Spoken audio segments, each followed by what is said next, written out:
महंगाई का तूफान है कि थमने का नाम ही नहीं ले रहा। अशाया ज़रूरिया की कीमतें पहले ही आसमान से बातें कर रही हैं। ऐसे में नेपरा ने भी अवाम पर बिजली बम गिराते हुए बिजली की कीमत में 2 रुपये 86 पैसे का इजाफा कर दिया है। नेपरा की तरफ से जारी करदा नोटिफिकेशन के मुताबिक कीमतों में इजाफा का इतलाक मार्च के फ्यूल एडजस्टमेंट की मद में होगा, जिससे सार्फिन पर 32 अरब रुपये का इजाफी बोझ पड़ेगा। जनाब मुल्क दे विच महंगाई की शदीद तरीन लहर है। गरीब आदमी परेशान हो गया।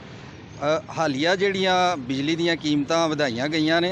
गरीब आदमी तो अगे ही रोज़मर्रा की अशिया के इस्तेमाल करन ते जिहड़ा परेशान सी, ते हुण बिजली दीयां कीमतां जिन्नियां वध गईयां ने, आम आदमी तो बेचारा पिस गया। तो लिहाजा वज़ीर आज़म पाकिस्तान अगे अपील है कि गरीबां दे हाल ते रहम किया जाए। बिजली कीमत बेबाह वध गई है। टैक्स पै गए ने।